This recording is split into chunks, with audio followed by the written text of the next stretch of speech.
From Oregon up through the rest of the great Northwest, blackberries grow like weeds in the western regions. And Nancy and I used to joke that we were blackberry farmers because our 3 acres were inundated with huge overgrowth of that fruity plant. Plants taller than me, as wide as a 2-lane road were common, and out there they take over empty lots, hard to clear, very thorny and prickly bushes. Blackberries on the western slope of the Cascades are as common as dandelions, but grow into much, much larger bush. Plus, of course, they grow a delicious seasonal fruit. In Oregon, for about 3 weeks at this very time of the year, we would go out in our yard and pick fresh blackberries by the bowlful for breakfast and go out again in the evening for dessert. In fact, most of August, our hands had purple stains, and our little ones' mouths would be purple too. And not just at breakfast and in the evening, because we showed them how to graze all hours of the day on those bushes.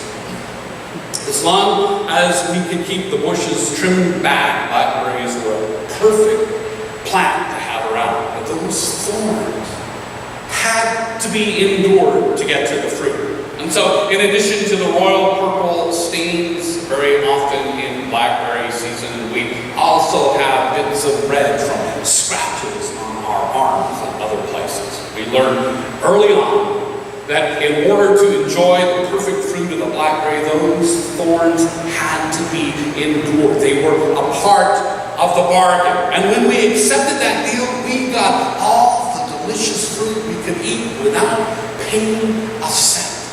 The Creator knew what she was doing when she made blackberries.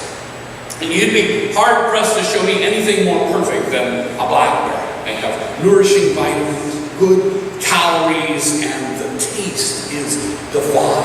And their little seeds are carried far and wide by the many animals that eat them. That helps the plants to be fruitful and multiply. Now, thorns make it hard to hurt the plant and nearly impossible to take away all the seeds, and consequently, the chance of more plants growing when the present one thrives is very high.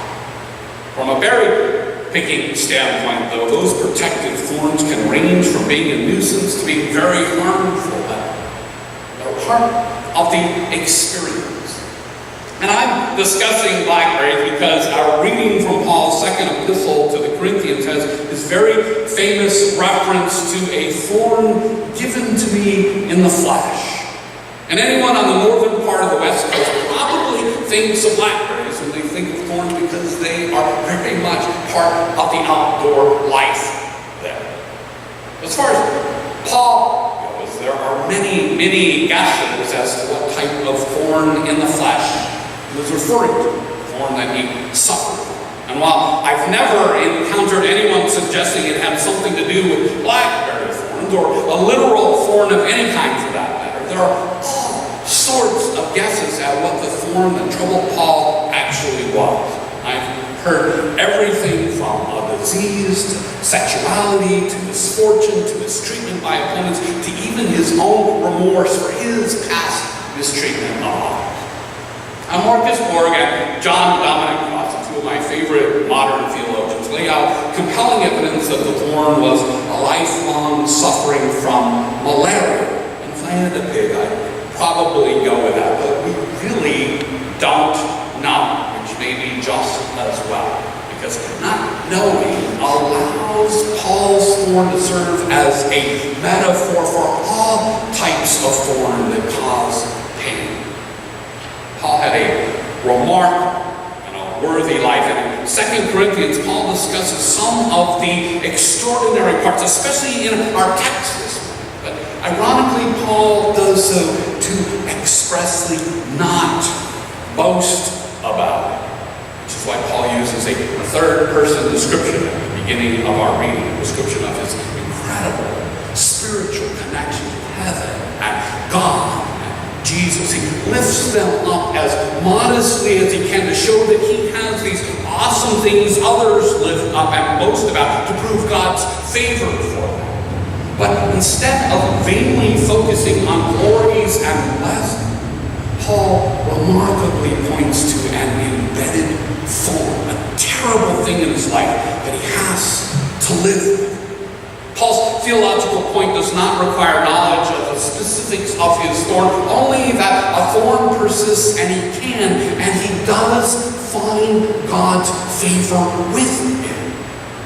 Why is that important? Because life for every human is full of thorns, a lot of them. And so Paul is telling Jesus' followers how to find God, not in the extreme glories, but in those thorns. Paul is teaching that we can find the fruit of God's favor in the thorny briars of life. And it's important to note that Paul in no way argues God causes the thorns and the briars to be put in our lives. Rather, he asserts that God is graciously present in them. Paul's theological point is, in amongst our troubles, God is present, not as the cause, but as the caring solve and source of healing and fruitful life. As the Feasting of the Word commentary puts it, God did not cause Paul's affliction any more than God causes a child to develop leukemia. But God is present even in the difficult things God does not cause. And the grace of God can be made manifest even through the afflictions that bring God and us grief and sorrow. And the commentary goes on to note that for Paul, God's grace is as much a given as the air about him, a grace that prevails over sin, weakness, and hardship. And then the commentary quotes Paul quoting God in verse 9, which we heard Chris read so well. Our word to God says, "My grace is sufficient for you, for power is made perfect in weakness." Paul's not pointing to God in the good things. That's easy. Paul is like the book of Job and much of the Bible, showing how God is in the trials and tribulations, the thorns of life. And that can be hard to grasp. How is God in the thorny briars of life? And you can tell by my introduction that I like to think that God's grace is like those blackberries back in Oregon, perfect and right there in the midst of the thorns. Every single person in this room knows life has thorns intertwined in it. And Paul wants us to remember that the fruit of God's perfect presence can always be found in those thorns. Always. For some reason, most of us think that there are lives lived without thorns or a lot less thorns than ours. But nobody gets through life without thorns.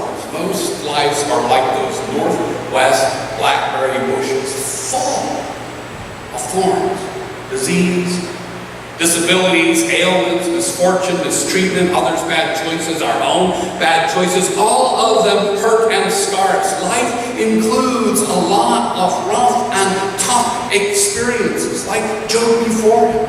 Paul experiences such things. We do too. Everyone does. And it's not because God intentionally causes them, it's because life unfolds in thorny thickets. And the thing Paul is trying to tell Jesus followers, the Jesus followers in Corinth in particular, is that God's presence is not necessarily most appreciated and sweetest to find in the green pastures of life, like in the good thing Paul or we could boast of. Rather, some of the most appreciated and sweetest experience of God are found in the thorny thickets. Power is made perfect in weakness. That's how our lesson puts it. Why would Paul write that? Why would it matter to know God's in the thicket? Interestingly, we tend to look for God the hardest and most often in times of trouble. When the going gets tough, we get going to God. When the going gets tough, we get going to God because God's presence matters, giving us care and comfort and hope and healing. So like Paul, when the thorns of the flesh are hurting, we pray and we pray. We reach out to God. I have visited a lot of people in a lot of hospitals over the years, and I often stop in the hospital chapels to sit and pray. And in many of them I found Bibles on the altar, and when I look at them, they're almost always open to Psalm 23. It's always a page that's thumb-worn, because many who come into that chapel are in a thorny thicket, and they are looking for and reach out to the sweet presence of God. A presence pointed out so well in Psalm 23 that most people sense it vibrating in the words. There's much hope in the truth that even in the valley of the shadow of death, we don't need to fear evil, because God's arms are around us. God's there. God's here. And while life is thorny and hard and even dark at times, God's presence is perfect, not in the sense that it can remove thorns and hardness, but in that it can light up darkness, gracefully guide and comfort us in the shadows, the worst kind of shadow. But when we stop and when we experience God's presence, it brings into perspective the reality that whatever thorn there is, wherever it came from, and however big it is, there's nothing from anywhere of any size that can outshadow or outshine God. And the thorniest thorn and the darkest dark drives us to focus, to find God.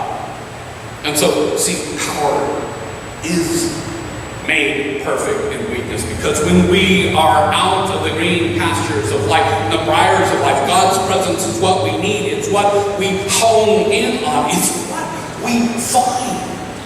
In the valley of the shadow of death, we do not have to fear evil, because God's there. God's here. The valley does not always go away. The presence of God never goes away. Rather, scales fall from our eyes and God comes into view. God is always there, always here, always with us. We can reach through any thorn and have the fruit of God's love. No strings attached. No strings attached. That's the grace Paul focuses on. Grace means meritless favor. We don't have to do or believe a thing to earn God's grace. In the dark, we have light. Amongst the thorns, we have fruit. And grace, being grace, it is not forced upon us or on anyone, but is there always when we reach for it, like for a blackberry through thorns. We can experience it. And it's when life's thorny briars encumber our lives, we are instinctively drawn to look for it, to reach through the thorns for it. A popular saying that there are no atheists in foxholes acknowledges this phenomenon in the worst time of people's life. When darkness looms, we look for light and we believe in it because we need light, and hope helps us find it. That's Paul's point. We do not need great glories and good things to experience God. God's in the thickets. Here in this room, we have all been through thorny thickets, or we're presently in them. And we tend to think others around us have not been in them much, but all of us encounter painful, life-altering thorns. Thorns that deeply hurt, like addiction, abuse, rejection, sexism, heterosexism, racism, bullying, injury, poverty, loss, disease, death, despair, and disappointment. And some of us first came to church because of one or more of those thorns. We came hoping to have it cared for and the wound healed, and maybe the thorn removed. Like Paul, we've prayed and we prayed and we prayed. And God, of course, always cares, and sometimes the thorns can and are removed. Sometimes there can be complete healing, but life is such that some thorns cannot be removed. Paul teaches us that. And sometimes healing takes time, and sometimes there are scars and pains that do not fully go away yet. Even if, like Paul, the thorns remain, we can find light in the darkness, fruit in the thorns, God in the valley of any shadow. Perfect grace is always near. One of Paul and the Gospel's themes is that Jesus' story and way, what we now call Christianity, actually points to God in the worst thickets imaginable. Throughout the Bible, there are stories of God being present with people stuck in wars and fights, people wounded and enslaved, people oppressed and forgotten, people sick and dying. And right smack in the center of Christianity is the thorniest story of all. A person as good as ever could be, Jesus, experiences bad as could ever be thorns. The worst type of a thorny thicket, a place where men abandoned God and brutally treated him. The humans who captured and killed Jesus surely had forsaken God's presence. Those Romans showed no grace on Holy Thursday and Good Friday, but God was there all the same. So much so, God's work in Jesus did not die. His way, his presence goes on and on and on. Indeed, Jesus presented grace himself on that cross, giving those who brutalized him, God, forgive them, his dying words. We too are to be like Jesus, full of grace for others in the thorns they find or create. If God's grace was in what Jesus went through and in Jesus himself, in the midst of thorns on his crown and cross and in his captors, God is with us in whatever thorny briar we are in, and can be in us too, in our actions for others. God does not purposely put thorns in our lives that deeply hurt us, but God put God's very self there in each and every thorny patch of existence, and God can be in us too. God's grace, God's favor, God's love, God's never-ending desire for our well-being is present for us in every single kind of trouble, in every thorny way. God was there with Jesus in his crown of thorns and on the cross. God was there with Paul and his thorn of the flesh. God is here with us in all our thorns. That's the good news. And may our day and our week and our lives be experienced as grace full